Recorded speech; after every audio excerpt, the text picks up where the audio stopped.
Moi, j'ai pas dit à mes étudiants, mais je suis allé me planquer dans un couloir, j'en ai chialé. Ils sont fous d'être venus ce premier jour dans cette salle. Alors que moi, j'étais vraiment pas bien à ce moment-là. Enfin, j'avais pas du tout confiance en moi et tout. Mais du coup, ils m'ont donné une force folle. Et on a tout fait pour que ça se passe bien. Ils sont tous en emploi aujourd'hui, ils s'éclatent, on garde des très bonnes relations avec eux. Oser, transmettre, prendre du plaisir et bien sûr continuer à mettre un stop à la désinformation. Vous êtes dans la deuxième partie de l'épisode avec Sylvain Tillon. Bonjour à tous, je suis Camille, je suis experte en prévention des risques psychosociaux et j'ai créé ce podcast pour contribuer à changer le monde du travail. Si vous arrivez ici un peu par hasard et que vous n'avez pas écouté la première partie de cet épisode, je vous conseille d'y faire un petit tour et je vous assure, vous n'allez pas être déçus. Pour les autres, sachez qu'avec Sylvain, on s'est un peu éloigné des sujets liés à la désinformation pour s'intéresser un peu plus au début de son entreprise, aux idées reçues autour de la reconversion professionnelle, à l'importance de redonner confiance aux personnes en reconversion, etc. Est-ce que dans cet épisode, on a complètement arrêté de parler des fausses croyances dans l'entreprise ? Bien sûr que non. Et vous allez l'entendre en tout début d'épisode car on commence par aborder ce vaste sujet des tests de personnalité. Allez, je vous laisse avec Sylvain et je vous invite avec nous à penser et repenser l'entreprise.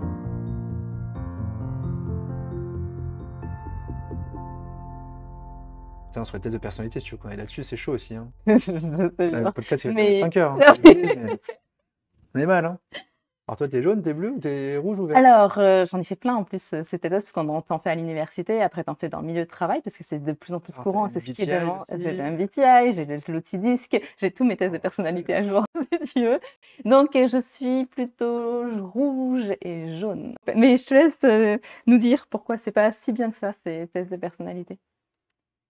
Bah, parce qu'en fait, tes réponses dépendent d'un contexte, d'une humeur, d'un moment de vie et de ce que tu veux faire passer comme info à celui qui te fait passer le test. Ou parce que limite, même si c'est à toi-même, tu veux te faire passer des infos, tu veux te présenter comme tel, parce que tu veux sortir en étant plutôt entrepreneur ou plutôt courageux ou plutôt vouloir aider les autres.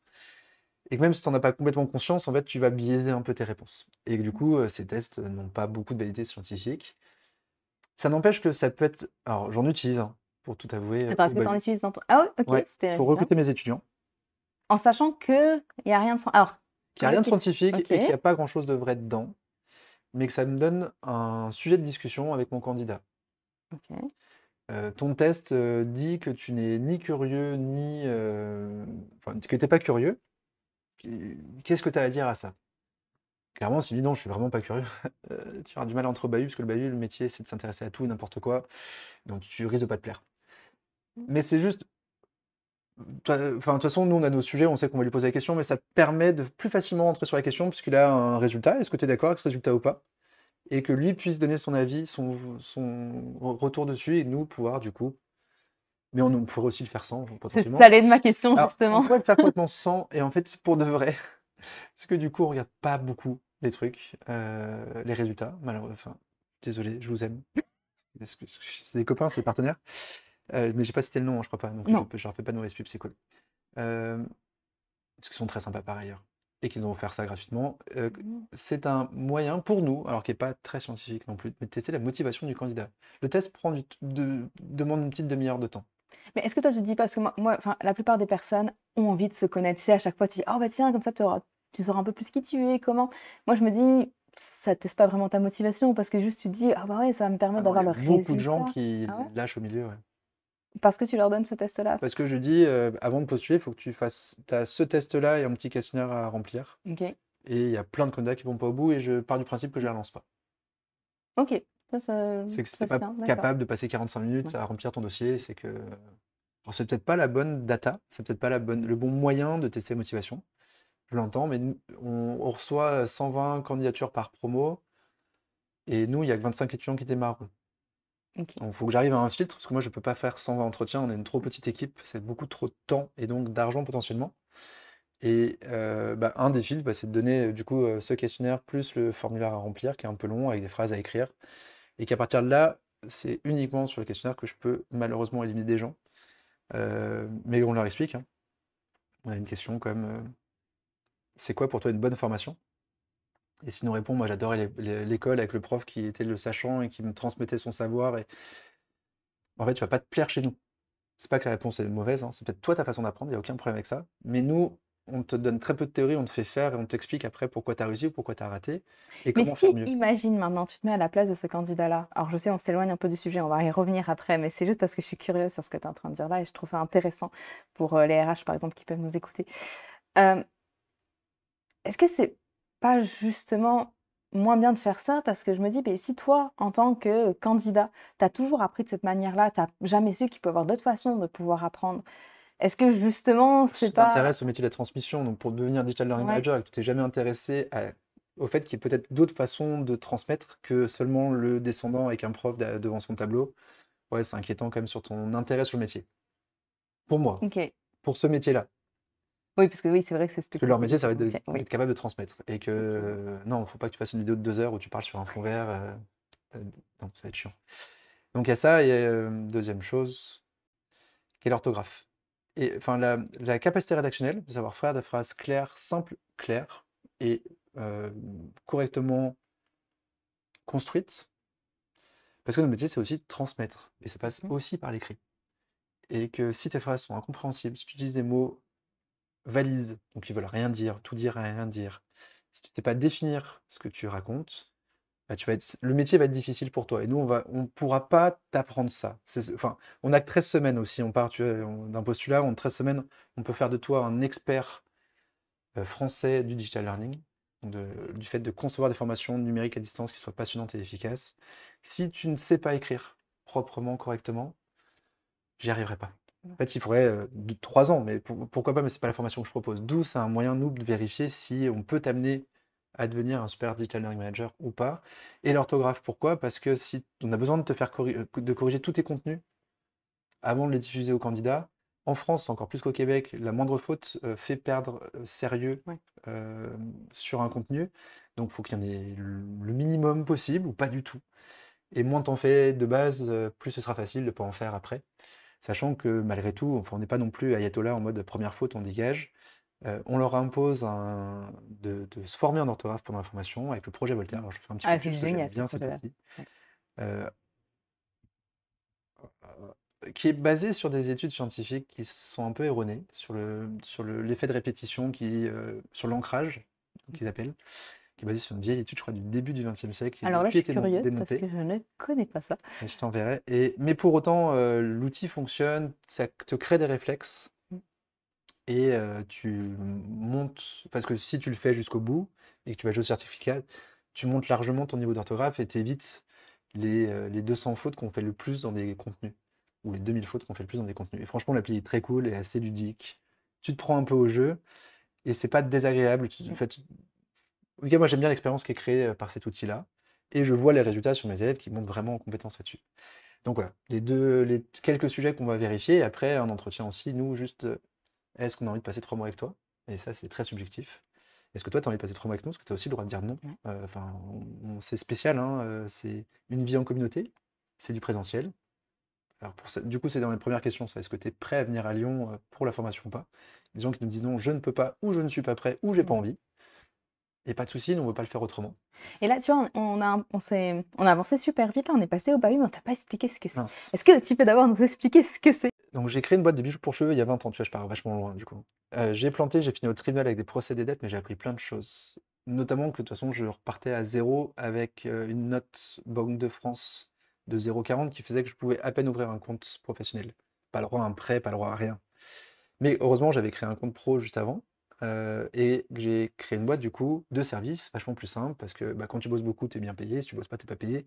Mais il n'y a pas d'intermédiaire entre toi et le client, généralement, au moins contrairement à un produit comme des bijoux pour cheveux.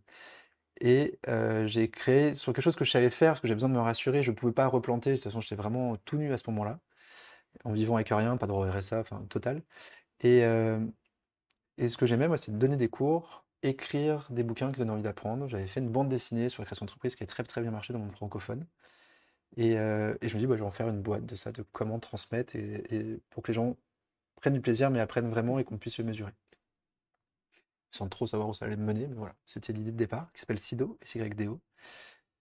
que j'ai quitté au bout de 6 ans ou 5 ans, parce que je commençais à m'ennuyer, parce que ça marchait trop bien et trop tout seul, et que limite, j'ai un autre problème, j'en ai plein, mais en termes de management, où je pense que je suis pas trop mauvais les 2 premières années. Troisième, je commence à stagner, et après, je deviens toxique, potentiellement pour la boîte. Parce que j'ai trop de projets, parce que je sais pas me satisfaire de ce qui existe, parce que j'ai tendance à toujours vouloir la nouveauté. Alors parfois, il faut aussi dire, il y a un truc qui marche et juste je l'opère bien et je le reproduis, je l'améliore, plutôt que de faire des nouvelles choses tout le temps alors qu'il y a toujours besoin. Et là, je sentais que j'étais à mon seuil d'incompétence de manager, que mon associé, qui était directrice générale ou directrice des opérations, était bien meilleur que moi et que je n'apportais plus grand-chose à la boîte. Donc j'ai quitté la boîte pour faire autre chose, un logiciel pour les commerciaux, une autre aventure folle, internationale avec des développeurs, enfin plein de choses, qui s'est aussi mal terminée. Sido continue et va très bien, peut-être parce que je suis parti du coup. Et quand j'ai terminé cette aventure là de logiciel, moi j'étais vraiment au fond du trou, mal, perso, mais et dans les trucs un peu dingues, c'est que mes investisseurs de cette boîte m'avaient interdit de donner des cours, alors que c'est ma passion. Enfin, donner, Mmh. transmettre, tout Attends, ça. mais pourquoi on t'a interdit de donner des Pour que je cours? sois 100% sur la boîte et que je fasse pas d'autres choses, qu'ils savent que je peux m'éparpiller. Enfin, ils se doutent que je peux m'éparpiller, donc ils m'interdisent complètement. Et j'arrive à négocier d'en donner un dans une école qui s'appelle la Rocket School, qui forme des business développeurs, parce que je les forme à mon logiciel, pour qu'ils sachent l'utiliser dans leur quotidien. Et je participe à quasiment la première pro, je crois, de cette école, qui est un peu particulière parce qu'elle est gratuite pour l'étudiant et qu'elle garantit un premier boulot. Et qu'elle est ultra opérationnelle, on fait, on apprend et on teste. Et face à moi, j'ai une promo incroyable, une ancienne serveuse d'un restaurant étoilé qui me dit: «En fait, moi, je suis maman, je peux plus faire des 20h, 3h du mat, je veux des horaires où je peux voir mon enfant et m'en occuper». Un ancien footballeur pro, mais qui avait fait 3 années pro à l'âge de 20 ans, il en avait 29, il dit: «Bon, bah, de toute façon, là, c'est fini, je suis en fin de carrière et il faut que je me reconvertisse». Une infirmière qui pareil dit: «J'en ai marre de ces horaires à la con, je veux changer de métier avec un truc, des horaires clairs, des missions claires et moins de stress». Des gens avec des yeux qui pétillent de dingue, et franchement, tu leur dis un truc, tu vois que ça capte, que ça va vite, qu'ils ont juste pas fait les mêmes études que moi pour plein de raisons, parce qu'ils ont pas été soutenus, parce qu'ils ont pas eu la chance de, parce qu'ils avaient pas les moyens, parce que et qui étaient vraiment des gens ultra bons. Et du coup, j'ai trouvé génial cette idée d'école qui donnait la place à tout le monde et qui était ultra inclusive. Et donc voilà, c'était resté dans un coin de tête. Donc je suis en dépression, moi, post-licenciement de ma boîte et enfin post-licenciement, je me suis fait dégager de ma propre boîte.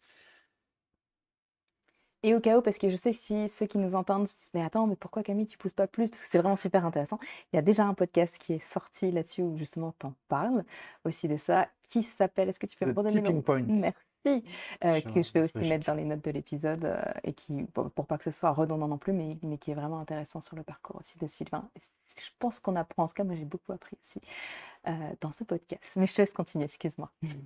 Et je vais voir la dirigeante de Sido, donc enfin la DG, celle qui m'avait remplacé, enfin qui avait pris la boîte toute seule, alors qu'elle m'accompagne aussi, hein, quand même pour, ça peut être important dans l'histoire, et à qui je dis: «J'adorerais faire une école comme ça». J'ai trouvé ça génial et j'étais d'ailleurs allé voir le boss de la Roquette en disant: «Putain, je suis vraiment jaloux, j'aurais dû le faire.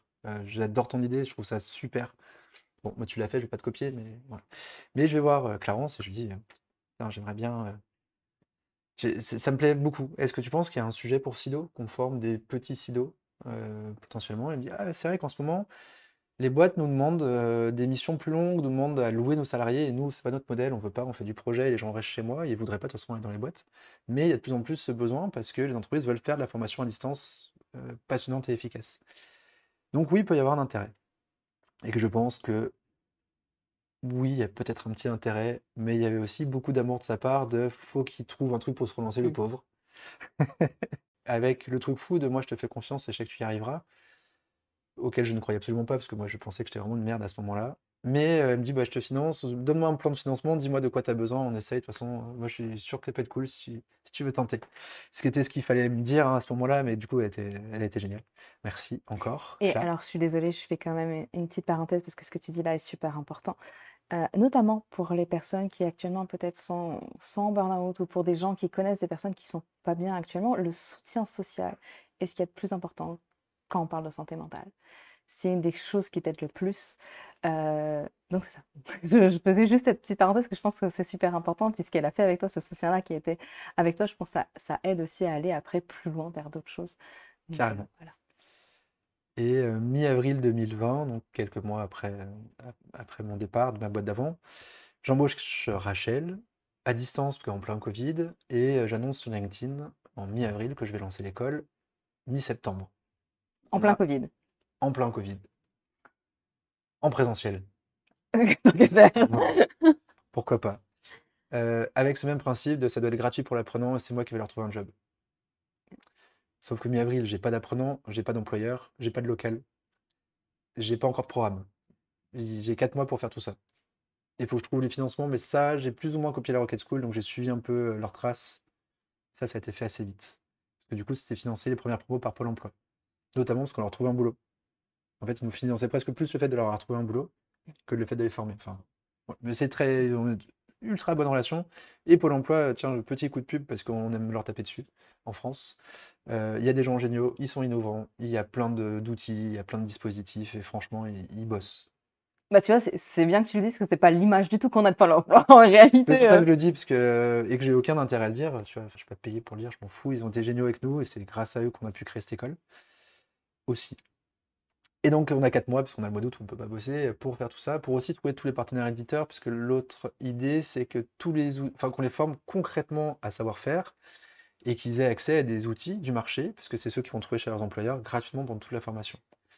Alors, ça va être du 360 Learning, du Rise Up en LMS, ça va être du Storyline pour faire la création de contenu, du Genially, du Didask, du Cumulus, du Vaillant pour faire de la vidéo, du Pitchboy pour faire la simulation de dialogue, enfin, à peu près tout ça, gratos. Donc, il faut aussi que je négocie ça, j'ai 4 mois pour tout faire. Et Rachel à distance, et on crée un binôme assez génial. Et on lance une première promo le 15 septembre avec 22 étudiants qui ont tous un employeur du coup, avec des employeurs incroyables hein, qui m'ont fait confiance de ouf quand j'y repense, t'imagines. Ils ont signé des contrats de travail des gens qui n'étaient pas formés en disant je fais confiance à Sylvain pour te former et que dans 3 mois tu seras bon. Comment tu as fait pour réussir à les convaincre? Parce qu'on peut se dire que ton école n'était pas encore connue. Bah non, Oh non, les employeurs, convaincre aussi, les justement étudiants les aussi, étudiants putain, ils aussi. sont tarés, ils sont C'est- tous fous. Cette première promo, ils sont tous tarés, ils le savent. Mais d'où ils sont venus là? Enfin, avec un mec mais nulle part qui crée une école en plus dans des locaux. Au départ, il y avait des fils qui pendaient du plafond, c'était l'enfer. Euh, alors, comment j'ai fait? Je suis pas complètement parti de zéro non plus, dans le sens où j'étais soutenu par Sido, qui est une boîte qui est un peu connue en France, qui les gens savent qu'elle est très très sérieuse, très quali. Alors peut-être que vous la connaissez sous un autre nom qui est Dessine-moi l'écho, des vidéos de 3 minutes avec une petite main qui dessine les enjeux économiques Sur le monde. et qui était diffusée sur lemonde.fr tous les mois de 2012 à 2020. Et alors, tout le monde ne connaît pas Sido parce qu'en fait on était tout petit, on cherchait pas particulièrement à être visible, on voulait faire juste un truc bien. Pour l'anecdote sur ces vidéos, elles ont toujours été gratuites. Elles sont distribuées aujourd'hui en licence Creative Commons, c'est-à-dire qu'on peut les utiliser, les télécharger et les présenter dans un cadre gratuit. Et on les a envoyés gratuitement au monde tous les mois. Ils avaient un droit de veto si le contenu ne leur plaisait pas, Ok. ou s'ils n'étaient pas d'accord avec ce qu'on disait, mais ils n'ont jamais usé de ce droit de veto. Et on a fait ça pendant 8 ans. Gratuit. Il n'y a pas d'argent dans cette histoire, ce qui paraît un peu dingue, mais voilà, c'était une aventure folle. Donc on est plus connu sur ça et on avait quand même 40 000 personnes abonnées à notre newsletter parce qu'ils aimaient notre approche, notre philosophie, notre façon de travailler. Et un magazine qui s'appelle sidologie.com aussi, où on traite de l'actu sur de l'innovation pédagogique, des neuromythes et des biais cognitifs liés à la pédagogie et à l'apprentissage. Donc on part quand même de cette base-là où on a pas mal de gens qui nous suivent, qui aiment beaucoup Sido, sachant que nous, Sido, on veut pas trop grandir, donc on recrute très peu, et en plus les gens partent pas, voire les gens reviennent, des gens qui sont partis, qui sont revenus, on a pas mal comme ça dans la boîte, donc il n'y a pas beaucoup de place, alors qu'on a pas mal de gens qui postulent. Et dans les premiers candidats, il y a pas mal de gens qui avaient postulé pour ceux qui disent bon bah, je vais faire l'école Sido. Ça a été un peu ça. Plus les employeurs, bah, c'est aussi tous nos clients et des copains. Les premières boîtes, c'est des gens qu'on connaît bien, qui nous font ultra confiance, qui bossent avec nous depuis 10 ans et qui se disent bon bah, si Sido le fait, on sait que Sido fait tout très bien et se donne tous les moyens qu'il faut pour que ça marche. Donc on va leur faire confiance, mais c'est quand même taré de leur part. Moi, j'ai pas dit à mes étudiants, mais je vais aller me planquer dans un couloir, j'en ai chialé. Ils sont fous d'être venus ce premier jour dans cette salle. Alors que moi, j'étais vraiment pas bien à ce moment-là. Enfin, j'avais pas du tout confiance en moi et tout. Mais du coup, ils m'ont donné une force folle et on a tout fait pour que ça se passe bien. Ils sont tous en emploi aujourd'hui, ils s'éclatent, on garde des très bonnes relations avec eux. On a fait un week-end de désinté il y a un an qui était incroyable. Ouais, où on s'est revus un an après, tous ensemble. Je crois qu'il prévoit quelque chose avant septembre. Malheureusement, enfin, ils ont fait quelque chose il n'y a pas longtemps, mais j'ai pas pu y aller parce que je suis à Montréal. Mais que je les reverrai dans un an parce qu'on reste assez fortement en relation. Parce que je crois qu'on a créé un truc un peu dingue. On est tous montés sur un bateau brinque-ballant et on doit aller là-bas, quoi. On va conquérir l'Amérique tous ensemble. Et on a conquis l'Amérique. Et donc Comment voilà. tu t'es sentie, toi, dans tout? Parce que Pas toujours je trouve ça. légitime, hein, mais d'où je n'ai pas de cours. Je donne toujours pas trop de cours parce que je veux pas avoir tous les rôles non plus et que je suis pas le meilleur pédago de la boîte. Les CIDO sont bien meilleurs que moi.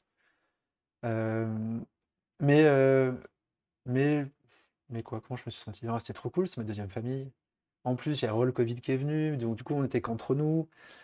Du coup, on avait comme une vie, nous, parce qu'on avait le droit, en tant qu'organisme de formation d'adultes, de rester ouvert tant qu'on avait les masques et tant qu'on n'ouvrait pas aux gens extérieurs. Donc, j'ai pas eu des journées horribles sur le deuxième confinement parce qu'on était avec eux Mm. et qu'on a grandi ensemble. Il y a une des choses que tu m'as dit justement, parce que tu parles beaucoup de reconversion dans ce que tu fais avec le bahut. Il y a aussi des personnes de plus de 45 ans Ouais. qui se présentent aussi. Et justement, comme pendant tout le long de l'épisode, on a parlé aussi des croyances. Il y a une croyance comme quoi, à partir de 45 ans, le digital, les personnes qui sont en tout cas âgées, elles peuvent pas du tout, elles s'y connaissent pas, ou en tout cas, c'est plus difficile à apprendre, des choses comme ça. C'est quoi ton expérience, toi, là-dessus?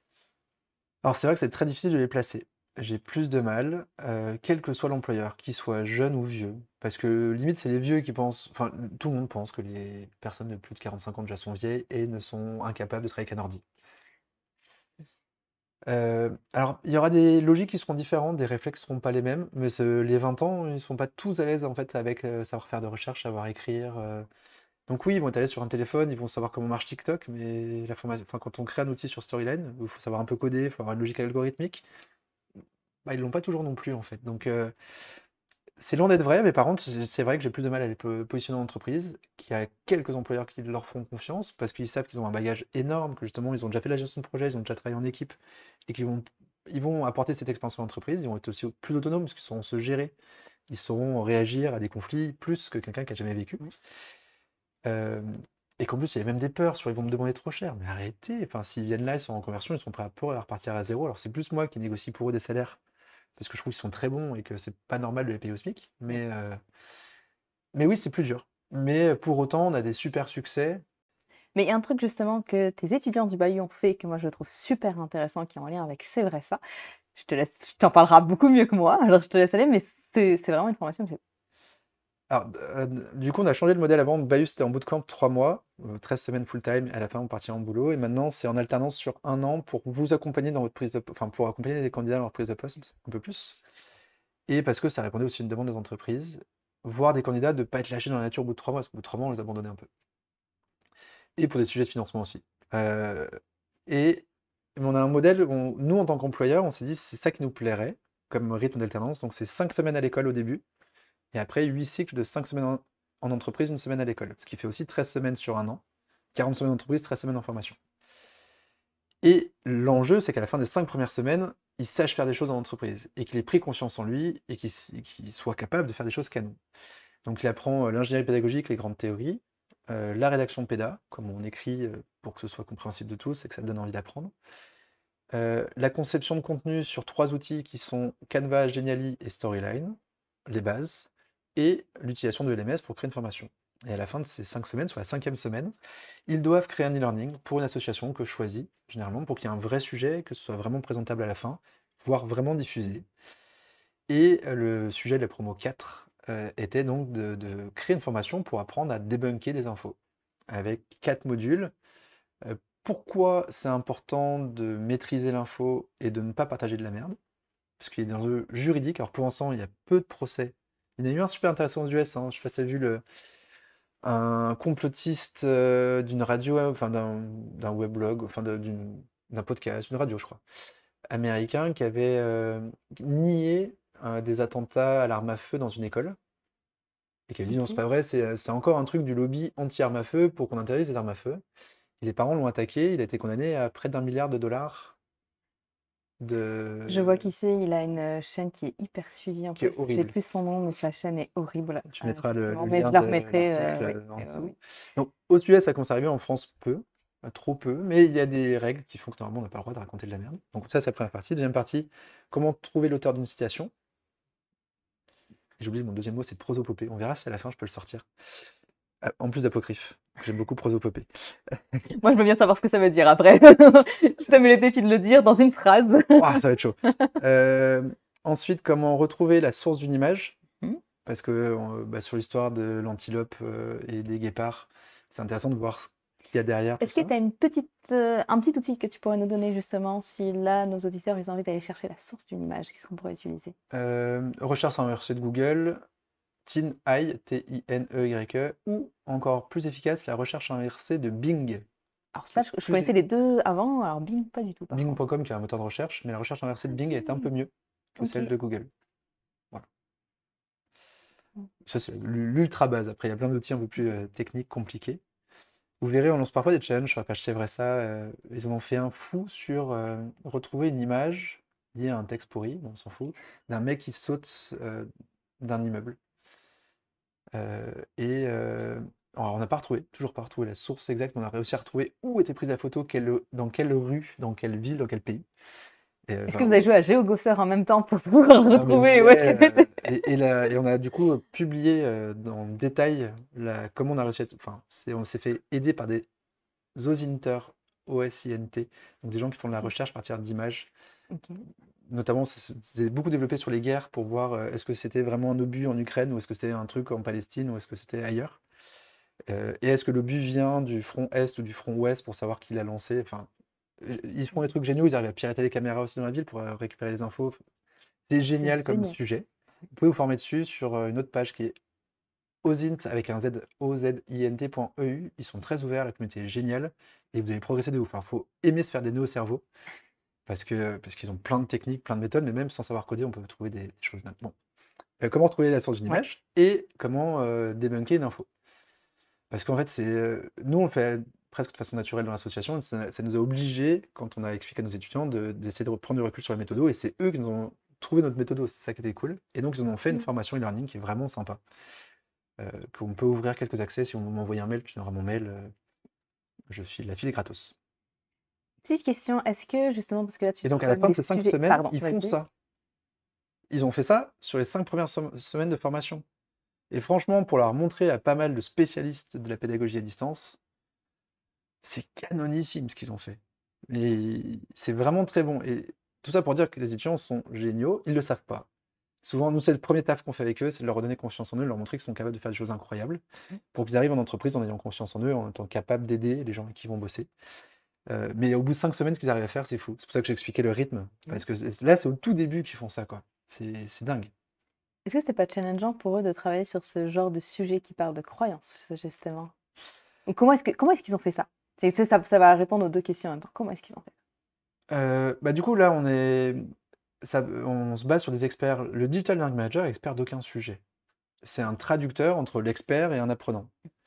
Et du coup, les membres de l'association CVSA, dont Guy et moi, qui sommes les deux membres visibles, mais on a d'autres membres qu'on ne veut pas, qu'on veut garder anonymes et qui veulent rester anonymes aussi, pour plein de raisons.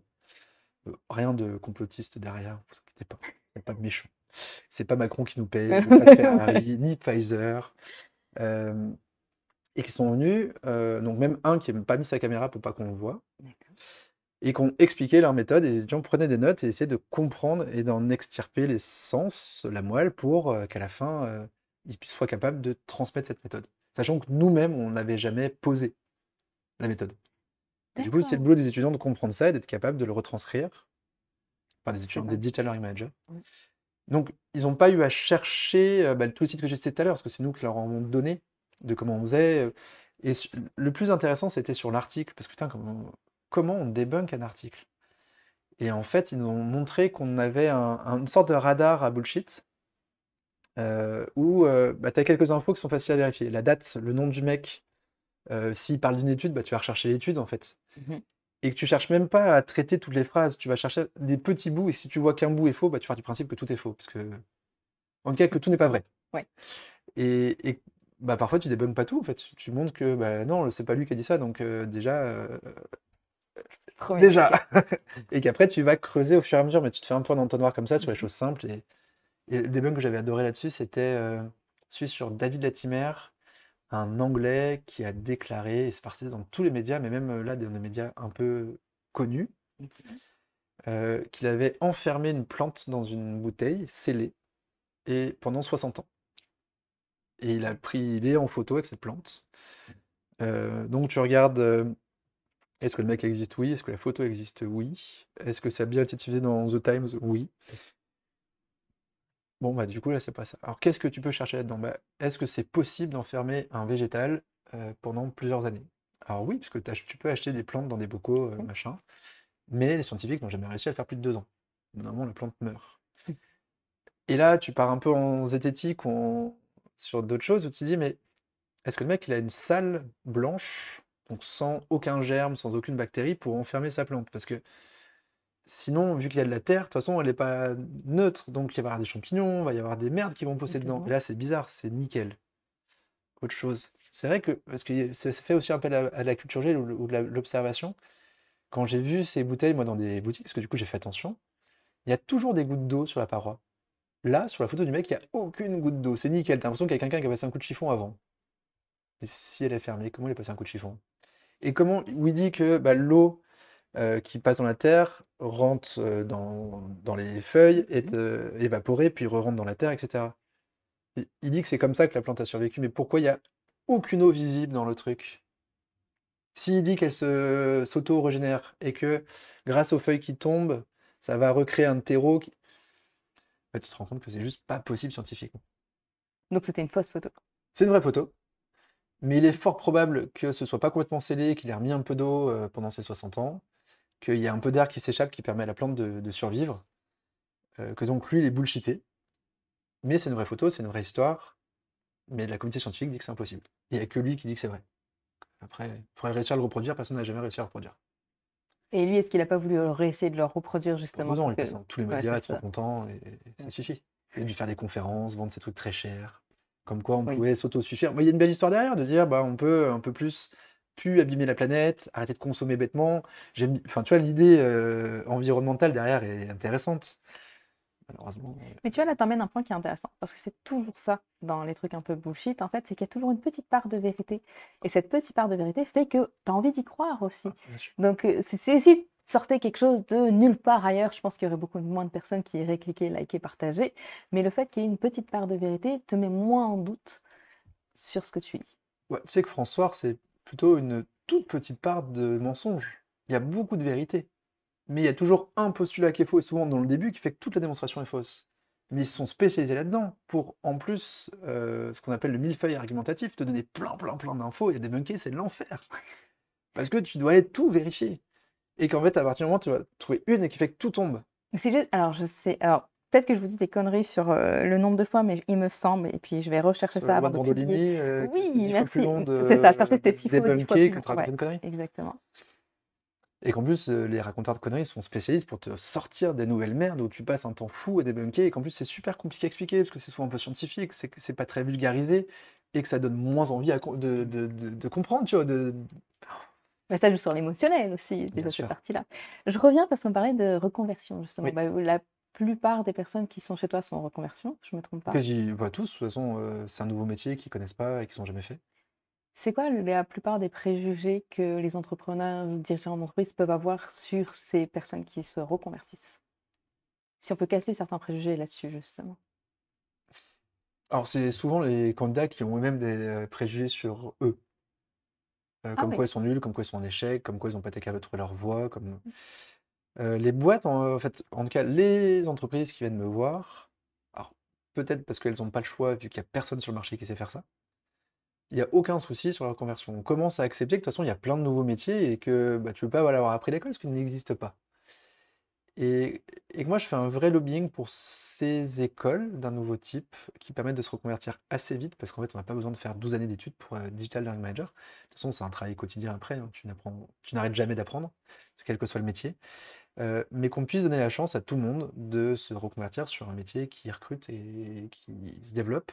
Parce que à 14 ans, quand on te demande ce que tu veux faire, bah, soit tu essaies de copier les parents, soit tu veux faire l'opposé, soit il y a vraiment une passion, mais qui sera peut-être pas celle que tu auras quand tu as 30 ans, et que tu as le droit de te planter sur ton orientation, et que c'est plus dur, beaucoup plus dur en France qu'au Québec, de ce que je vois jusqu'ici, de changer de voie. Mm. Parce qu'en France, tu as fait des RH, tu feras des RH toute ta vie. Et pour faire autre chose, il faut que tu refasses un diplôme. Mais va partir 3 ans à la fac ou 5 ans à la fac pour faire un diplôme alors que tu as 30 piges, que tu as une vie de famille, que tu as envie d'avancer en fait. Et franchement, il y a plein de métiers comme ça, alors, et sur lesquels tu progresseras après, que tu peux faire sur des formats courts.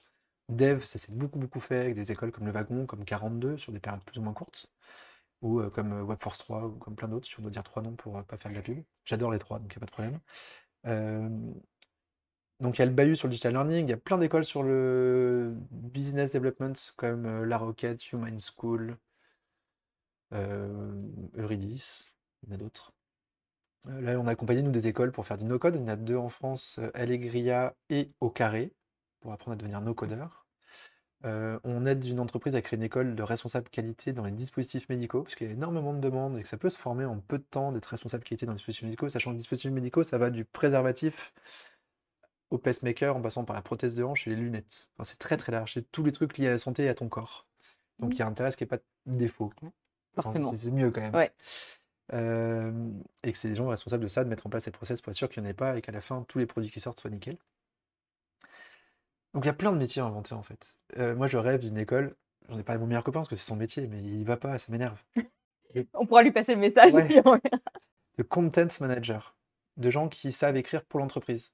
Parce qu'il y a plein de gens qui sont formés en journalisme, notamment, sauf qu'aujourd'hui c'est très très dur de bouffer dans ce métier-là, malheureusement. Et on peut être presque journaliste d'entreprise, écrire des contenus qui donnent envie d'aller sur le site, d'aller voir ce que fait la boîte. En tout cas, moi, c'est ma technique pour le bahut, hein. Je communique sur ce qu'on fait, et ça m'attire des candidats, des employeurs, parce que je montre ce qu'on fait de façon très transparente, je donne toutes les recettes. C'est pas, pour moi, la valeur ajoutée, elle n'est pas sur la recette en elle-même, c'est de savoir la faire, de l'avoir déjà fait 3 fois pour gagner du temps et aller plus vite et plus efficace. Donc, le content manager, c'est ça, c'est d'être capable de créer des articles de blog très intéressants avec de la vidéo, du schéma, du texte pour que quand tu fais une recherche, tu tombes sur cet article-là, et que tu te dis, putain, c'est trop cool ce qu'ils font. Ah, mais ils font un logiciel, ça peut peut-être m'aider, et que tu arrives sur la page et que tu crées la demande en 30. Et il y a plein d'entreprises qui cherchent ces profils-là, où il y a peu pour l'instant de formation. Donc j'adorerais une école là-dessus. Mais il y a plein d'autres écoles à imaginer. Allez, mais en tout cas, je pense que déjà là, avec tout ce que tu as donné, je pense que ça donne aussi des idées à ceux qui nous écoutent là, peut-être à vouloir se former dans autre chose, parce que tu peux avoir cette crainte aussi, tu sais, d'aller vers un nouveau métier. Enfin, Ouais. ça peut être super difficile. Tu as tout recommencé au niveau du salaire, ça pose aussi plein de questions, parce que tu recommences comme un débutant. Mais là, c'est Alors aussi oui, des un nouveaux peu, métiers. pour répondre si tu veux. Du coup, parce que alors, en alternance, nos étudiants sont sur la dernière promo, étaient à 25 000 euros brut en moyenne, donc c'est pas tout à fait le SMIC, parce que le SMIC est entre 19 et 20 en France en ce moment. Mhm. Donc on arrive à négocier un peu au-dessus, parce qu'ils ont des super profils, parce que je dis aux boîtes, de toute façon, j'ai plus de boîtes que d'étudiants. Donc ça, enfin, j'ai plus de demandes d'employeurs que de places d'étudiants. Ok, j'aurais pensé l'inverse, tu vois. Donc, Promo vraiment précédente, bien. j'avais 62 employeurs pour 25 places. Donc les étudiants, enfin moi je pouvais dire, bah, si tu veux avoir quelqu'un, paye un peu plus, parce que sinon il va aller ailleurs. Et ils jouent le jeu. Franchement, ils sont cool. Et balèzes, hein, parce qu'ils prennent des alternants, j'en ai certains qui ont des sacrés salaires. Enfin, sacrés salaires. Euh, le plus gros pour l'instant qu'on ait dû avoir, c'est 36 ou 38 000 Pour un alternant. pour un alternant, c'est beau, tu vois. Ouais, non, c'est. Ouais. Et bravo à la boîte, hein, parce que Franchement, chapeau. oui. Et en moyenne, à la fin de l'année d'alternance, ceux qui passent en CDI, enfin en CDD ou CDI, sont à 34 000 euros brut. Ce qui est cool après un Ouais. an d'expérience sur un nouveau métier. Mais parce qu'on valorise leur expérience d'avant aussi un peu, parce que c'est un métier qui est en tension et que c'est des salaires élevés. Clairement, tu fais pas des formations comme ça sur des métiers qui embauchent pas. Oui. On m'a fait découvrir ici qu'il y avait une vraie demande et ça m'étonne pas sur soit responsable administrative et financière, administratif et financier, pardon, soit secrétaire, assistant de direction. Ouais. Assistante virtuelle, c'est beaucoup demandé aussi, je Aussi. cherche Enfin, il y a aussi, mais c'est plein ça, de ouais. métiers comme ça Oui. où il n'y a plus de formation et il y a beaucoup de besoins. Euh, et que je milite aussi un peu pour que ce soit potentiellement des entreprises, des gens qui sont vraiment dessus, qui savent vraiment ce que c'est que le métier, qui ont les relations employeurs. Parce que moi, j'accompagne que des écoles par exemple, qui acceptent que ce soit gratuit et qu'il y ait un job garanti. Parce que ça change tout dans ta reconversion quand tu sais qu'à la fin tu vas avoir un job. C'est très très dur quand tu t'es formé sur un nouveau truc, qu'en France on te fasse confiance. Moi, je veux que ce soit l'école qui se mouille un peu et qui aide les employeurs et qui aide les étudiants vraiment à trouver des jobs.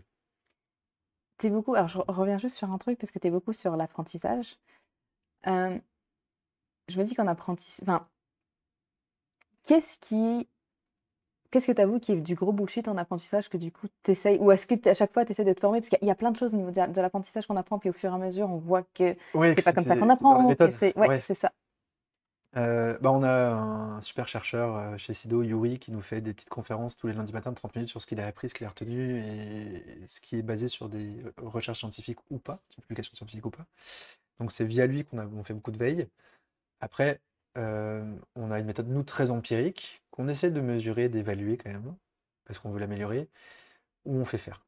On fait faire, on donne confiance aux gens. Et un peu petit pas, pour pas les mettre en trop grosse difficulté, pour pas les faire abandonner. Mmh. Mais vraiment, ouais, ça c'est un de mes trucs préférés, c'est leur montrer qu'ils sont géniaux. Et ça va être. Alors ça veut pas dire qu'on peut pas faire des évaluations un peu dures, hein, de dire que Mmh. là ils se sont plantés, que c'est passé à côté de la plaque, ou que c'est très bien sur le fond, mais graphiquement ça va pas. Ça veut pas dire qu'on peut pas dire les choses. Mais je vais en pousser une, deux, trois réalisations d'étudiants qui ont vraiment réussi l'exercice sur LinkedIn, et j'ai la chance d'avoir une belle communauté sur LinkedIn. Donc quand les mecs voient 250 likes sur leurs vidéos, Ouais. putain, Ouais. je viens d'arriver, il y a 25 000 personnes qui ont trouvé ça Puis tu cool. leur redonnes tellement confiance en eux quand tu Ah oui, vois c'est ça, ça. je veux Et toute dire. la promo qui, waouh, il y a 25 000 vues, il y a 250 personnes qui ont dit que c'est super. C'est trop cool pour toute la promo. Et donc voilà, c'est des choses comme ça où, et après, de toute façon, enfin, le plus gros a été fait à partir du moment où on leur a trouvé un employeur. Parce qu'il y a quelqu'un qui est prêt à les payer sans qu'ils sachent faire. Qui leur dit, je vous fais confiance, je pense que vous y arriverez. Et ça, en termes de motivation intrinsèque, il n'y a rien de mieux. Et vraiment, une grosse partie du succès de notre formation, c'est ça. Où du coup, j'ai pas 5 minutes de retard, j'ai pas de demi-journée d'absence. Parce qu'à la fin, il faut qu'ils fassent et qu'il y a quelqu'un qui les paye en disant qu'ils vont y arriver. Et donc, du coup, ils ont pas envie de décevoir. Et ça, je trouve ça génial dans la nature humaine de se dire. Ce qui est assez logique, mais on oublie ça. Faire confiance aux gens, les gens donnent 10 000 fois plus. Plutôt que de les Vraiment. traquer, les fliquer, les incentiver de si t'en fais 10, je te donne une prime de 1000. Mais je ferais de mon mieux, putain. Mais bon, en tout cas, avec moi, ça marche comme ça. Tu me dis, je te fais confiance, je n'arrête pas, j'avance. Bah, alors pas qu'avec toi, parce que là, tu rentres sur mon terrain maintenant, celui des risques psychosociaux justement, ou si dans une entreprise, tu as pas cette confiance, tu donnes pas l'autonomie à ton équipe, ça, c'est des facteurs de risque psychosocial. Donc justement, là, en tout cas, ce que tu essayes de faire aussi avec le bailleur, en donnant confiance à chacun, et puis en les mettant, que l'entreprise elle-même les fasse confiance, tu vas aussi plus fidéliser sur le long terme aussi tes employés. Bien sûr. Donc, Ah, mais je suis plus que convaincu. Après, c'est pas toujours ce qui est fait dans les entreprises, mais en tout cas, j'essaie de guider les boîtes là-dessus aussi. Et l'avantage, c'est qu'on est un peu l'entremetteur neutre où on les connaît vraiment. C'est pas juste, on a fait une chasse de tête, on l'a vu 2 fois en entretien. C'est qu'on a bossé 13 semaines avec eux. Et, euh, et du coup, si on l'envoie, parce que ça nous arrivait quand même une fois, d'appeler l'employeur en disant on le prenait pas. ah oui, Ouais. On s'est vraiment foiré sur le recrutement et sur les 13 semaines où on y a cru au gars et en fait, non, pas sérieux, pas fiable. Donc on a préféré dire à l'employeur, vous faites ce que vous voulez, hein, parce que c'est que nous, notre avis, parce qu'il y a un problème avec nous, qu'ils ne nous aimaient pas, qu'on a mal géré des choses, c'est de notre faute. mais ça aussi, je pense, c'est un Nous, peu une chose de en confiance tant que après qu'agresseur de l'entreprise, formation, effectivement. on a des doutes sur sa capacité à réaliser l'émission que vous allez lui donner. Donc l'entreprise, elle a pas pris au final. Non, parce il avait fait des conneries aussi déjà. Et elle nous a dit merci parce qu'il y a eu plein de points d'alerte, mais comme vous étiez là, bah, on vous faisait confiance. Donc Mmh. bon, bah, du coup là on peut dire stop. Bon, lui il l'a très mal pris évidemment, mais C'est ça. On arrive à la fin du podcast. Est-ce qu'il y a un sujet qu'on n'a pas discuté, qui est frérot. pourtant important? On aurait pu passer la nuit à discuter, je pense, sur toutes les choses, mais est-ce qu'il y a quelque chose en particulier que tu aimerais partager aujourd'hui? Non, non, mais je sais que tu as d'autres questions pour moi après, donc j'attends les autres questions. Est-ce qu'il y a une personne que je devrais inviter dans le podcast?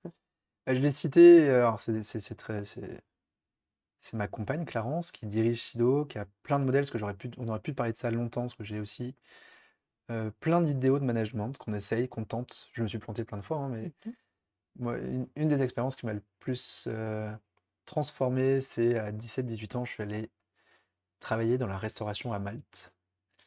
Et à l'époque, nous étions payés en fonction de notre nationalité. Hein? Donc moi, j'avais la chance d'être français, donc d'être censé savoir cuisiner, donc j'étais plus payé que les Bulgares ou Serbes. Attends, à Malte, c'est légal de faire ça? À l'époque, ouais.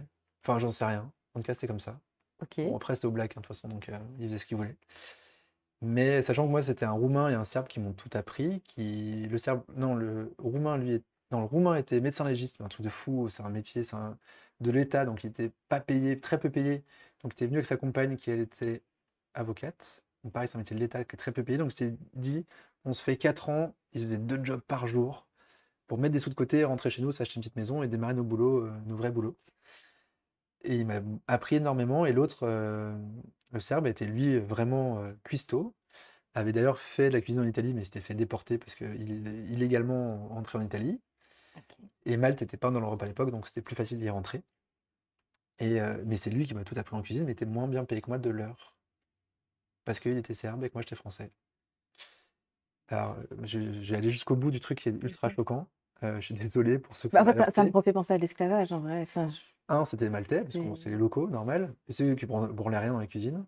Deux, Français et Italiens, parce qu'on est censé savoir cuisiner. Trois, le reste de l'Europe. Et quatre, les Libyens. Et parce qu'il y a beaucoup d'immigration libyenne, parce que les Libyens n'avaient pas le droit d'aller en Europe, parce que Kadhafi avait explosé un avion, je ne sais plus quand, dans les années 2000. Mais ils avaient le droit d'aller à Malte, donc pour eux, c'est l'entrée un peu vers l'Europe, Ok. point d'accès à l'Europe. Et même pire que ça, hein, parce que c'est la boss, c'était Nana, qui m'a dit les Libyens, c'est des singes, donc ils n'ont pas le droit de toucher de nourriture. En 2000, hein. C'est pas il y a 150 ans, tu vois, c'était il y a pas longtemps. J'avais 16 ans, 16-20 ans. Euh, alors pareil, hein, bon, il y avait un qui avait le droit, qui faisait des pâtes, qui était là depuis longtemps, et lui était à peu près accepté. Et deuxième chose, Oui, ça me paraît ouf. Moi, j'ai l'impression que là, on fait un podcast dans les années 40. Enfin, ouais, je ouais, veux dire, non, c'était il y a pas longtemps. Et donc ça m'a vachement questionné sur les salaires, la justice salariale d'une boîte. Parce que du coup, nous, on l'a su, ce qu'on s'est parlé, tu vois, il n'y avait pas. Et ce qui m'a amené à la transparence des salaires, à dire je veux que les gens sachent qui est payé quoi et combien et pourquoi et comment ils vont être augmentés en fonction de quoi.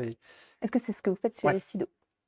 Et qu'ils savent pourquoi, ils savent où ça va, ils savent qui dépense quoi. Enfin, et du coup, Clarence l'a repris à sa sauce et l'a amélioré. Donc il y a quelques idées managériales qui viennent de cette première expérience, et plein d'autres. Dans l'autre, je vais te la partager parce qu'elle est aussi super importante. Et que j'ai vu qu'ici au Canada, c'était parfois bien fait. Moi, j'étais en cuisine du coup, parce que j'ai vu que j'avais pas de permis de travail, j'étais caché, même j'avais même pas la majorité, en cuisine. Et que du coup, ils avaient dit, les inspecteurs ne viendront pas en cuisine, par contre, tu peux pas faire dans la salle, parce que là, on a un risque que tu sois visible.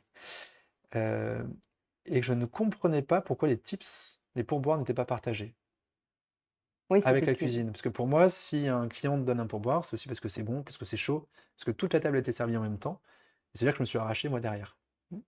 Et je rappelle, c'était en été, 40 degrés, sans clim. Donc nous, on en chiait vraiment derrière. Mais les serveurs aussi en chiaient, hein. Mais pourquoi seuls les serveurs? Et même pourquoi ce serveur-là? Parce que ça, c'est une autre expérience que j'ai vécue. J'ai livré des pizzas. Et truc horrible, hein, mon pote qui était d'origine pakistanaise, donc plus foncé que moi, à savoir que ceux qui donnaient le plus de pouvoir, c'était les gens dans les cités. Les pavillons de banlieue parisienne ne donnaient pas, ou presque pas. Donc les pauvres donnaient beaucoup plus que les riches, entre guillemets. Et lui touchait 3 fois moins de pourboire que moi. Ça Alors que me... c'est dans les cités en plus, c'est ça qui est fou, parce la famille d'origine maghrébine me donnait plus à moi qu'à lui. Et En vrai, j'ai envie d'aller faire des recherches parce que je sais que c'est ton expérience personnelle, puis c'est aussi super parlant, mais ouais, j'ai vraiment envie d'aller chercher, ouais, je de pense faire qu'il des y aurait de recherches sur quoi ce creuser sujet, ça. d'aller Ouais. creuser ça. Et qu'en fait, à l'époque, ça m'a pas. Enfin, si, ça m'a du coup laissé un truc en disant, vu qu'on fait le même job, est-ce que c'est normal que je sois beaucoup plus payé que lui? Alors que je sais qu'il a le sourire, qu'il fait bien son boulot, et juste moi je suis blanc. Et limite, en fait, il y avait ce truc-là hein, qui était le petit blanc, on va un peu l'aider, parce que s'il fait ça, c'est bien. Enfin, tu vois, c'était. Ça me paraît trop dingue. Enfin, en vrai, c'est... Et que du coup, ouais, j'augmentais bien mon salaire grâce à ça, quoi. Et lui, pas. Et pourtant, je savais qu'il faisait super bien son boulot. Qui m'a amené à, dans mon équipe commerciale de la boîte de logiciels et chez Sido, j'ai pas de prime individuelle. C'est une prime collective. C'est si la boîte tourne bien, tout le monde touchera. Alors, au prorata des salaires, donc c'est pas la même prime pour tout le monde. Euh, donc c'est calculé en pourcentage de salaire, mais tout le monde a le même pourcentage. Comment tu fais si tu as l'impression que quelqu'un se donne plus, investit plus, propose des idées et tout ça dans l'entreprise, par rapport à quelqu'un d'autre qui fait son job correctement, comme ce qui est demandé sur sa fiche de poste, mais qui ne peut pas en donner plus? Bah, Tu récompenses il comment? y a quand même le salaire pour. Enfin, il y a des gens à qui on va donner plus de responsabilités parce qu'ils sont prêts, on sait qu'ils sont prêts à en prendre plus, qu'ils ont envie d'en prendre plus. Et donc, du coup, il aura une base fixe plus élevée. Par contre, tout le monde participe au fait que l'entreprise marche bien. Alors, ce qui crée un truc. Il y aurait une étude, tu peux en parler avec Clarence, parce que du coup, elle pourra parler de tout ça, hein, qui crée un truc un peu bizarre où bah, c'est dur d'entrer dans le groupe parce que du coup, ils vont partager les primes avec toi Mm. quand tu vas arriver, donc tu as intérêt à assurer. D'où enfin, il y a une sorte d'auto-fonctionnement où On accepte complètement que quelqu'un est pas bien.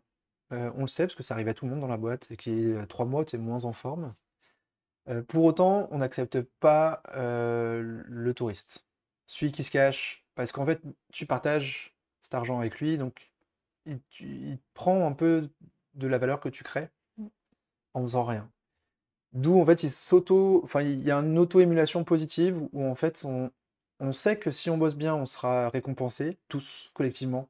Donc il faut pas qu'il y en ait un qui fasse le con, parce qu'en fait, bah, on sera moins récompensés, c'est dommage. Puis là, du coup, ça se voit tout de suite parce que tout le monde. Ouais, c'est entre eux qui le voient, hein, nous, je Ouais. le vois, enfin, avant que le patron le voie, il faut vraiment que ce soit grave, tu vois. Et c'est avec tes collègues, tu vois, qu'il y a un collègue qui fout rien. Et donc ils vont lui dire, arrête, t'es con, enfin, tu sais que si tu fais ton taf, à la fin, on a des super primes, donc vas-y, avance. Et donc ça crée une sorte d'automénagement. Je suis pas sûr que tout soit bien, mais tu peux en parler avec elle. Ouais, parce que j'ai trop de questions maintenant, mais j'en parlerai avec Lara, c'est sûr. Donc, Elle va du être coup, ma je te prochaine recommande Clarence invitée. parce qu'elle Merci. a repris cette boîte, enfin, elle a pris cette boîte complètement, l'a dirigée en apportant sa touche à elle aussi, ses valeurs à elle, son mode de fonctionnement à elle. Alors, c'est plus ma boîte. C'est plus tout à fait. Moi, c'est pas tout à fait comme ça que je ferais sur pas mal de choses, mais je suis très émerveillé par ce qu'elle a su créer. Donc, je te recommande d'échanger avec elle. Parfait. Et ben, c'est sûr que je vais l'inviter. Pour terminer ce podcast, j'aimerais savoir si tu peux partager avec nous une découverte récente. Je sais que tu es super curieux, que tu aimes ça, que ça soit un livre, un épisode de podcast, qu'importe, une chaîne YouTube ou quoi que ce soit que tu trouvais, que tu as appris et que tu aimerais partager aujourd'hui. 3 bouquins. Factfulness pour le 1, comment voir le monde sous des datas, avec un quiz que vous pouvez trouver en ligne, que je mettrai en lien dans tes notes, factfulnessquiz.com, qui comporte 20 questions. En moyenne, les chefs d'État de nos pays ont 5 bonnes réponses sur 20 sur comment tourne le pays, sur comment tourne le monde, Mais non. avec des questions. Et donc, bon, il est un peu chiant son bouquin, il est assez mal traduit, parce qu'il explique que des singes auraient une meilleure note, parce que statistiquement, ils auraient eu 6 bonnes réponses sur 20. Et que donc les chefs d'État sont même moins bons que des gens qui auraient joué au hasard. Et il le répète un peu trop souvent dans le livre. Mais à part ça, alors, j'en ai deux, trois en tête si tu veux. Euh, D'après toi, donc il y a plus de catastrophes naturelles qu'il y a 100 ans. C'est un Oui, postulat. D'après toi, y a-t-il 2 fois plus de morts de catastrophes naturelles qu'il y a 100 ans, le même nombre de morts qu'il y a 100 ans, ou 2 fois moins de morts qu'il y a 100 ans? plus. 2 fois moins.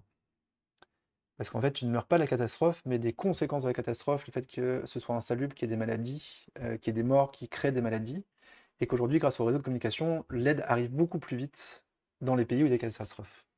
Attends, mais il y a plus de catastrophes naturelles Ouais, quand même. mais il y a 2 fois moins de morts qu'il y a 100 ans, des catastrophes naturelles.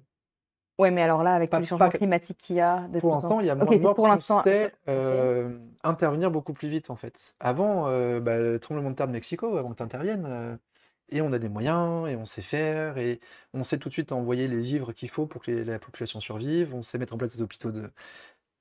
Donc, en fait, alors c'est horrible, il y a plus de catastrophes naturelles, mais il y a moins de morts. C'est cool, tu vois, comme... Bah, d'après c'est pas toi, quelque chose, tu sais, d'instinct que tu dirais. dans le monde, quel est le pourcentage d'enfants vaccinés contre les 10 vaccins qu'on a de base? Est-ce 20%, 50%, 80%? C'est difficile. Parce qu'il manque beaucoup de vaccins aussi. Je dirais 20. 80. Alors, il y a encore l'Afrique, où on a des problèmes d'acheminement à cause de la chaîne du froid dans certains villages qui n'est pas. Tous les Africains ne sont pas vaccinés malheureusement, mais partout ailleurs dans le monde, les 10 plus gros vaccins, tout le monde les a. OK, pour moi, non. Grâce notamment à l'UNICEF qui a fait ça, grâce à la fondation Bill Gates aussi qui a aidé. Et en fait, on est protégé des grandes, grandes maladies. Limite, là, on est le moins protégé maintenant, c'est dans les pays riches qui sont anti-vax, type les US, où il y a du retour de la polio, ce genre de trucs qui sont hallucinantes, parce qu'on ne fait plus vacciner nos enfants, mais bon, pour d'autres problèmes. Mais Liés toi, aux je fake trouve news, tu ça vois. fou justement que tu me dises que c'est 80% parce que justement pendant le Covid, on disait que les pays les plus pauvres, ils n'avaient pas accès aux vaccins. Donc moi, je sais pas, dans ma tête, je me dis, OK, avec tout ça, si eux, ils ont même pas besoin, enfin, ils n'ont pas accès à ces vaccins-là qu'on a le plus besoin, alors est-ce que justement on est moins vaccinés? Enfin, d'où les 20%. Enfin, je sais pas, Ouais, moi, ouais, non, c'était ma logique de mais moi, pourquoi plutôt 20? pareil, mais voilà. Mais Donc, il y a 20 questions comme c'est ça, et vrai. tu expliques après par des datas. Et une des conclusions, c'est que malheureusement, même nous, même encore aujourd'hui à l'école, on t'apprend le monde tel qu'il était dans les années 60 ou 80, que les manuels scolaires n'ont pas trop évolué et que le monde a énormément changé. Il n'y a pas les pays pauvres, les pays riches, c'est plus vrai, c'est beaucoup plus nuancé que ça, c'est beaucoup plus fin que ça. Finalement, lui dit que L'ultra-pauvreté, c'est le fait de ne pas avoir accès à l'eau et qu'il faut aller au puits pour aller chercher l'eau. Du Mmh. coup, ça veut dire que la femme ne peut pas travailler et que se fait des transports pour aller chercher de l'eau. Et c'est ça qu'il n'y a plus que 5 pays au monde où c'est encore le cas. Donc à partir du moment où déjà il y a de l'eau, l'électricité qui arrive chez toi, tu peux commencer à avoir un deuxième boulot, donc à générer un peu plus d'argent, donc à amener tes enfants à l'école parce que du coup ils sont pas obligés de s'occuper des champs ou des vaches ou des machins. Et donc du coup en fait les vrais pays pauvres, pour lui, c'est que 5 pays. Ce Ok, qui est est-ce que tu intéressant, peux redonner le titre de ce livre qui est vraiment intéressant? factfulness. Factfulness, que je Avoir vais... conscience des chiffres et de savoir regarder, parce que du coup c'est lié à tout ce qu'on a dit jusque-là, c'est pour ça que je te donne ce bouquin, que j'ai beaucoup aimé, qui est très peu optimiste. Ça veut pas dire qu'il faut pas changer nos comportements sur le climat, l'environnement et tout ça, et que même si on sort par un truc positif, non, il y a quand même des grosses catastrophes et qu'il faut arrêter de se fermer les yeux face à ça. Et les deux derniers, du coup, vont être liés à ça et des autres bouquins. Alors, c'est des bandes dessinées pour ceux qui aiment pas lire. Du coup, c'est plus facile d'accès. C'est le scandale des algues vertes et. Je vais commencer par celui-là parce que j'ai perdu le deuxième nom. Sur la Bretagne, où en fait, ça t'explique un scandale environnemental hallucinant qu'on ne voit pas, qui est lié aux élevages intensifs de poulets et de porcs, qui sont même pas à destination de la France, parce que c'est ultra exporté, parce que c'est vraiment de la merde, ce qu'on fait, qu'on exploite dans des pays En moins France? riches, en France, et qui du coup polluent les sols, les eaux et les mers, et créent des plages qui sont interdites à la baignade, interdites même à l'homme, et qui a régulièrement des animaux qui meurent ou des hommes. Il y a eu plusieurs histoires d'hommes morts à cause des gaz faits par ces algues Donc qui même pas pourrissent. parce qu'ils se sont baignés dedans, c'est juste parce qu'ils Ils ont ont marché respiré. dedans ou qu'ils ont respiré. Il y a un mec qui ramassait les algues et qui est mort lors d'un trajet en camion parce qu'il a trop respiré les gaz qui émanaient de ces algues. Et personne ne fait rien pour ça. Bah non. Bah non, parce qu'en fait, ça génère tellement de cash, tellement d'emplois qu'on fait rien. Et donc, il y a de plus en plus d'endroits où on ne peut plus aller en Bretagne, alors que c'est un endroit magnifique, hein, parce que trop infesté d'algues. Alors, on arrive sur certains endroits à cacher la misère. Mais du coup, intéressant parce que, je disais, il fallait pas dire dans le complotisme, mais c'est intéressant de voir que bah, parfois on ne nous parle pas de tout, qu'on cache les sujets, que les scientifiques ont essayé d'alerter, ont été virés ou mis au placard pour qu'ils ferment leur gueule un peu, que les médias en parlent peu finalement de ces sujets-là. Et un deuxième, alors j'ai tout. Alors attends, excuse-moi, je te coupe juste un temps, puis ça te permettra de rechercher le deuxième. Euh, Moi, ça me donne aussi envie de dire, bah, tu sais, des fois, en tant que complotiste, tu cherches n'importe quel complot, mais il y a tellement de choses comme ce que tu viens de dire là qui se passent, que ce serait des choses aussi à aller rechercher. Et puis l'autre chose aussi là que je me disais quand tu parlais, c'est que ça me donne, moi en tout cas, puis j'espère en tout cas les personnes qui nous écoutent aussi, à aller plus chercher d'informations, d'aller voir plus ce qui se passe dans le monde, d'être mieux informé aussi là-dessus, parce que ça t'ouvre à plein de choses qu'on ne voit pas, au final, qui est beaucoup plus intéressant. Et du coup, la deuxième idée, c'est Tropique Toxique, le scandale du chlordécone, qui est un engrais pour les bananes, Hein. qui a été utilisé pour les protéger d'une maladie, et qui aujourd'hui fait que les Antilles sont quasiment mortes. Enfin, on ne peut plus rien y faire pousser, plus rien pêcher. Il y a plein de littoraux, tu n'as plus le droit de pêcher les poissons qui sont au bord parce qu'il y a trop de rejets d'eau et d'engrais. Que tu n'as plus le droit de faire pousser des pommes de terre, des radis, enfin tout ce qui pousse sous la terre, tu n'as plus le droit. Que même les animaux, pour qu'ils soient consommables, il faut que tu les rentres à l'étable et que tu leur fasses manger du foin qui ne vient pas des Antilles, pour que le truc soit un peu dilué. Et qu'à priori, je sais plus, c'est 80-90% des Antillais qui ont cet engrais dans le sang, qui est une Ouais. saloperie, qui génère des cancers. Mais ce qui est ultra intéressant dans ce bouquin, c'est que bah, ils expliquent le pourquoi on n'a pas arrêté plus tôt, alors qu'aux US ça a été interdit plus tôt. Pour une fois, les Américains ont su être plus prévenants que nous. Déjà parce que c'est loin, la France, donc c'est pas Mm. vraiment les Français, quoi. Enfin, Je viens de La Réunion, alors je vois bien Oui. Et parce que on n'a pas su produire autre chose avec une sorte d'avantage concurrentiel. On a quand même subventionné à fond les bananes, parce qu'en fait, s'il n'y a pas de bananes, bah, tous les produits qui sont aux Antilles seraient encore plus chers. Parce que l'avantage, c'est qu'on peut envoyer des bateaux de France avec nos produits là-bas, parce qu'ils ne produisent pas grand-chose, hein, c'est petit. Ouais. Ils sont limités en termes de prod, évidemment. Et ils reviennent avec des bananes. Mais si le bateau revient à vide, bah, le trajet coûte encore plus cher. Donc en fait, enfin, il y a une logique presque pour la population. Tout n'est pas noir-blanc en fait dans cette BD, alors, mais qui est horrible parce qu'on a sciemment empoisonné les Antillais. qui ont fait une grève. Alors, je me rappelle plus, c'était l'année dernière ou il y a 2 ans, justement, sur le sujet que tu en parles, parce qu'il y a des gros problèmes maintenant aussi avec l'eau qu'ils sont en train de boire, qui a été aussi Et affectée avec la par tout confiance ça. en l'État, parce qu'ils Oui, faisaient des grèves énormes sur le vaccin du Covid, parce qu'ils avaient peur qu'on continue à les empoisonner, parce qu'ils exactement. ont vécu un peu ça, et que du coup, tout ce qui vient de France, métropole, leur fait un peu peur. Ce qui peut s'entendre. Mais du coup, la BD est terrible, mais permet de comprendre des sujets en fait très complexes, de voir que c'est pas si simple, qu'en fait les gouvernements successifs ont mis ça dans le tiroir pour surtout pas s'en occuper parce que c'était chiant, parce que sinon bah, il n'y avait plus d'emploi là-bas, que du coup ça... Enfin, voilà, que c'est très interconnecté. Mais du coup, voilà, pour se renseigner là-dessus, c'est très sourcé, c'est très bien écrit, c'est assez cool à lire. Et là, c'est déprimant. Donc, peut-être finissez par Factfulness pour finir sur une note positive, pour voir que tout est pas si horrible. Et voilà. Tu as encore confiance, en l'avenir, du coup, avec tout ça, avec tout ce que tu lis? Parce que, je t'avouerai quand non, vas-y, je vais pas continuer la phrase, je te pose juste la question, Moi, oui, à excuse-moi. fond. Enfin, sinon, je me flingue, hein. J'adore. Enfin, tu vois, rien qu'avec l'école, quand je vois les gens qui sortent de chez nous, quand je vois maintenant les gens qui nous suivent sur C'est vrai ça, qui font eux-mêmes les debunks, donc on essaie de mettre en avant parce que bah, ils font ce travail de recherche qu'on fait nous, et que parfois on a juste à dire bah, bravo, on n'a rien de plus à dire, c'est nickel. Et qui apprennent à faire ça. Alors moi, j'aimerais que ça arrive plutôt à l'école, parce que pour moi, c'est soit à l'école, soit à la maison, qu'on t'apprenne un peu plus à prendre du recul, à chercher de l'info, à savoir lire des études scientifiques. J'espère que ça va arriver un jour. Non, j'y crois parce que les gens, moi, je pars du principe, mais c'est un principe de management, que les gens sont bons et te veulent pas du mal si tu leur fais confiance. Hey, merci, ça fait une belle phrase pour terminer en plus le podcast. Et vraiment, là, cette fois, la toute dernière question, si on veut échanger avec toi, te contacter, on passe par quoi? LinkedIn ou par mail, je te ferai mon mail, sylvaintillon@gmail.com. Parfait, merci beaucoup Sylvain, puis on a appris plein de choses aujourd'hui, alors vraiment merci. Merci, avec plaisir. Hey, si vous êtes arrivé jusque-là, c'est que vous avez aimé l'épisode, ou peut-être pas d'ailleurs. Et si c'est le cas, n'hésitez pas à nous le dire. Et même s'il y a des choses qui vous ont titillé ou questionné, ça nous fera plaisir d'échanger avec vous. Et si, tout comme Sylvain, vous êtes passionné d'apprentissage, je suis sûre que l'épisode avec Adrien Fillon, psychologue et chercheur doctorant en psychologie sociale, pourrait vous apprendre bien des choses.